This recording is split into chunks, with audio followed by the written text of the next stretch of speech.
Kufuatia kifo cha Baba Mtakatifu Papa Francis, kiongozi wa kanisa la Kikatoliki duniani, kuna mambo kadhaa ambayo yanafuatia katika uongozi wa kanisa hilo.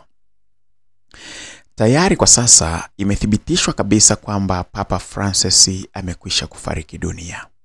Swali ni je, ni mambo gani ambayo yanayofuata sasa baada ya yeye kufariki dunia?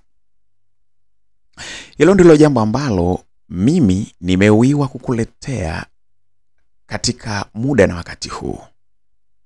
Nimekuja kukudadavulia vizuri hatua kwa hatua ni kitu gani ambacho kinafuata ndani ya kanisa Katoliki duniani baada tu ya kufa kwa Papa Francis. Sasa kabla hatujaendelea mbele, hebu bonyeza neno ambalo limeandikwa subscribe ambalo liko chini ya video hii. Angalia hapo, bonyeza neno subscribe ili uweze kuwa member wa channel yetu hii, uweze kuwa mwanafamilia wa kila wakati tunapokuwa tunakuwekea vitu vyetu hewani uweze kuviona. Hilo ni jambo la kwanza la kukukumbusha kwamba ubonyeze neno subscribe ili tuweze kwenda sambamba, tuweze kujifunza jambo fulani hapa. Sasa baada ya Papa kufariki, kwa kawaida ni nini kinafuata? Kitu cha kwanza, anapokuwa amefariki, hatua ya kwanza ni tangazo la kuthibitisha kifo cha Papa. Na kwa muda na wakati huu tunapozungumza, tayari kifo cha Papa kimeshatangazwa. Kwa hiyo tayari kanisa limeshaanza kufanya hatua ya kwanza. Ni jinsi gani kifo cha Papa kinatangazwa na kinaambatana na mambo gani? Haya ni mambo ambayo lazima inabidi tuyafahamu. Na ninapenda kukufahamisha haya kwa sababu haiwezekani utumie bando lako alafu mtu akupe vitu ambavyo havijakaa vizuri, yani havina ujazo. Haiwezekani. Tunaheshimu sana bando lako, kwa hivyo tunataka tukupe kitu kamili uweze kujifunza kitu hapa. Hatua ya kwanza ndio hiyo tumesema, ni tangazo la kuthibitisha kifo cha Papa. Kanisa Katoliki kupitia kamati ya makardinali hutangaza kifo cha Papa. Na mtu mwenye mamlaka hiyo ya kutangaza kifo cha Papa aliyeko madarakani ni kardinali ambaye huteuliwa na Papa wakati akiwa bado yuko hai. Na kardinali huyu ambaye anateuliwa anakuwa na jukumu la kusimamia masuala ya kifedha katika mji wa Vatican, hasa wakati ule ambapo Papa anapokuwa hayupo ofisini. Na Papa anaweza kutokuwepo ofisini kwa sababu yoyote ile. Inaweza ikawa ni sababu ya kujiuzulu. Kwa hiyo anapojiuzulu tayari kiti cha upapa kinakuwa hakina kiongozi kwa wakati ule. Au anaweza akafa, au anaweza akaondolewa madarakani kwa mujibu wa sheria za kanisa Katoliki duniani. Na hili ni somo lingine, ni namna gani ambavyo Papa anaweza kuondolewa madarakani.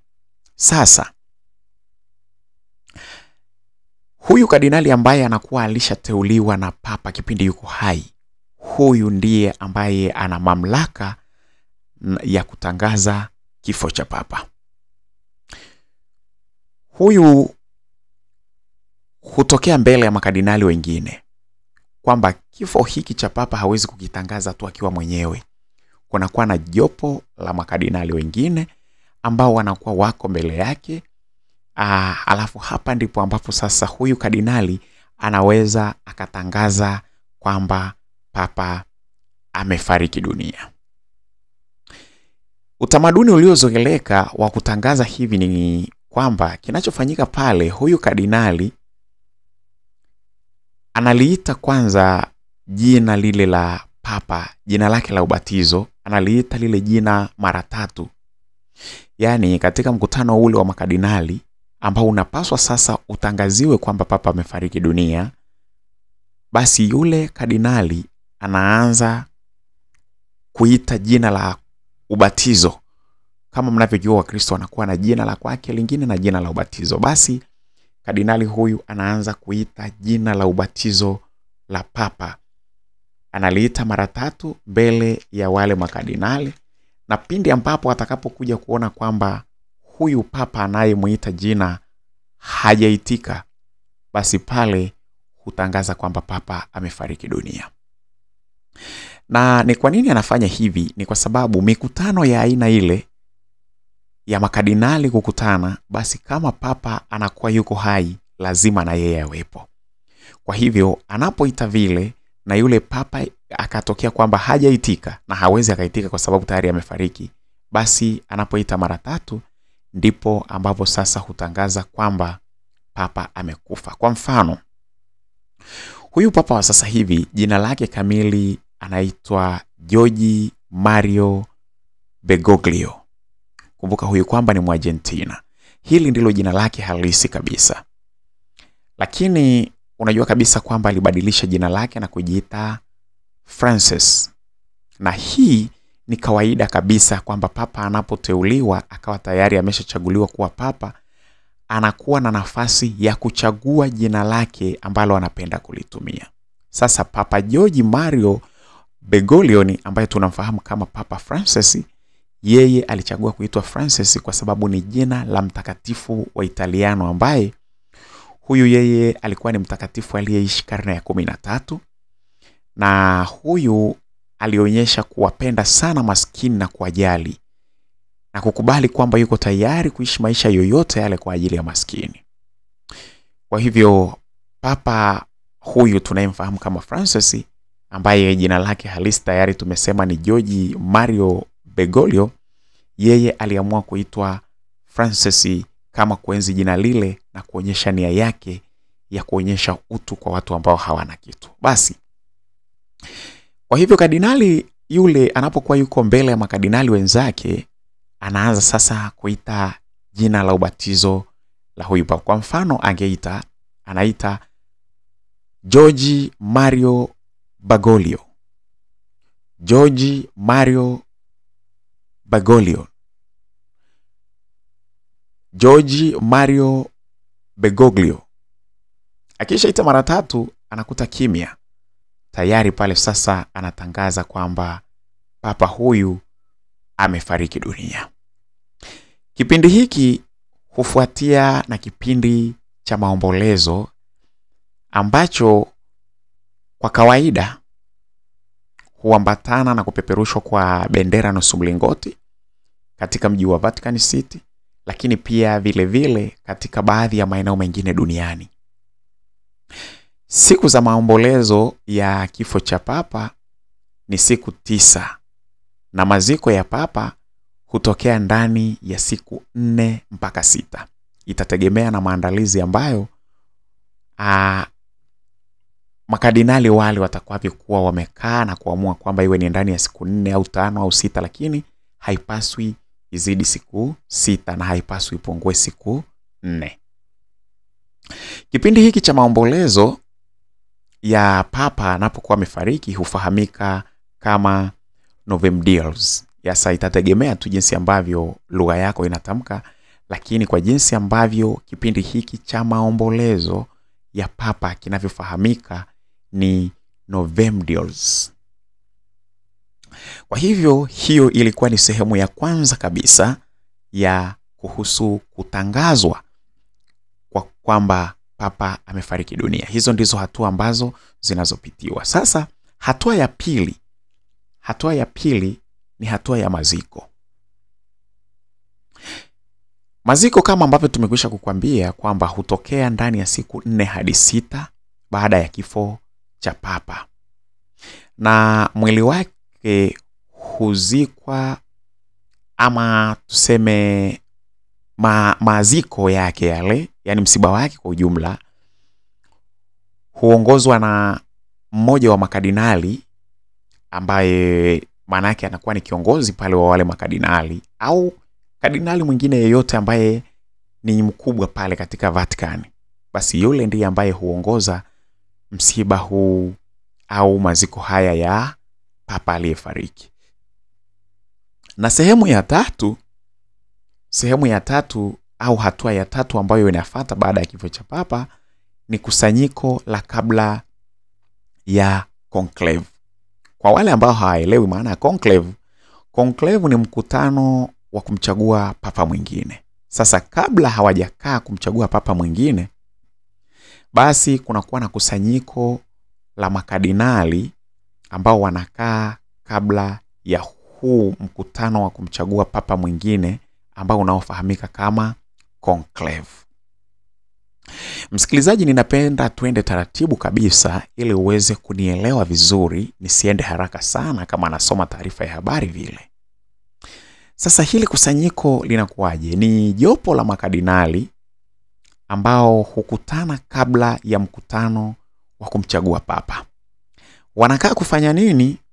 Nipe sikio lako. Hawa makardinali hukutana katika kusanyiko ambalo hili ni kusanyiko la muhimu sana la kuteta kabla ya kuelekea kwenye conclave, yani kabla ya kwenda kuelekea kwenye mkutano sasa wa kumchagua papa. Hapa katika mkutano huu makardinali hawa hujadili mkutano wa conclave, yani jinsi ambavyo utakavyokuwa na taratibu jinsi ambavyo zitakavyopaswa kuenenda. Kwa hivyo wanakaa kabla ili kujadili namna conclave yenyewe itakavyokuwa kwa ajili ya kumchagua papa mpya. Kwa hiyo hiyo ni hatua ya tatu ya kusanyiko la kabla ya conclave au kusanyiko la kabla ya mkutano wa kumchagua papa mwingine. Sehemu ya 4 au hatua ya 4 ambayo inayofuata baada ya kifo cha papa ni kitu ambacho kinafahamika kama sede vacans. Sede vacant maana yake kiti kiko empty. Hii ina maana kwamba toka papa fariki dunia mpaka papa anapochaguliwa tena, basi hapa katikati pote kiti kile cha upapa kinakuwa hakina nini? Hakina mtu ambaye amekikalia, kwa maana hakuna papa mwingine pale. Katika kipindi hiki ambacho sasa kiti kinakuwa empty, Kanisa Katoliki duniani huongozwa kwa mipaka maalum. Yule kardinali ambaye aliyetangaza kifo cha papa, yule ndiye ambaye anasimamia baadhi tu ya mambo ya Kanisa Katoliki kwa kipindi hiki kwa kusaidiana na wale makardinali wengine. Sasa kwa nini tunasema kwamba kanisa linaendeshwa kipindi hiki katika mambo ya kulimitiana sana? Ni kwa sababu makardinali hawa hawawezi kufanya mambo yote ambayo papa alikuwa anayafanya. Wanafanya mambo machache tu, kama vile mambo ya kifedha ambayo ni lazima yaendeshwe ili kuweza kusimamia msiba na kuendeleza mikutano ambayo itawafanya waweze kumpata papa mwingine. Sio kila jambo alilokuwa analifanya papa basi analifanya huyu kardinali. Hawezi kufanya kila jambo, bali ni mambo machache sana ambayo anaweza kuyafanya kwa kushauriana na makardinali wengine. Mambo mengine ambayo papa alikuwa anayafanya husimama kabisa, hayafanyiki mpaka pale ambapo atakapochaguliwa papa mwingine. Kwa hivyo hichi ni kipindi cha sede vacante, yani kipindi ambapo kiti cha upapa kinakuwa hakina kiongozi aliyekikalia. Hichi kipindi ndicho ambacho makardinali hawa sasa wanasimamia baadhi ya mambo tu, huku mambo mengine yote yakisubiri papa mwingine aweze kuchaguliwa. Bwana, hatua ya 5 ni conclave yenyewe sasa. Conclave ndio ule mkutano ambao watu wanaokaa kukutana kwa ajili ya kumchagua papa mwingine. Nafikiri nimeshakueleza hapo mwanzo. Huu ni mkutano wa kuchagua papa mwingine, unafahamika kama conclave. Mkutano huu hukaa kati ya siku 15 mpaka 20 baada ya kifo cha papa. Yaani ndani ya hizi siku 15 mpaka 20 baada ya kutangazwa kwamba papa amekwisha kufariki, basi huu mkutano unapaswa ukae ndani ya hizi siku 15 mpaka 20 ili kuhakikisha kwamba anapatikana papa mwingine. Na wajumbe wa mkutano huu ni makardinali, lakini si kila kardinali, lakini ni makardinali wote wale ambao wenye umri usiofika miaka 80. Basi wanakuwa wanafungiwa ndani ya kanisa na hatimaye kupiga kura ya siri. Lakini kabla ya kura hii wanakula kiapo kwanza cha kutunza siri zote ambazo za mambo ambayo yatakayoendelea kule ndani, yasije yakaweza kuvuja, na chochote kinachoendelea kule ndani ya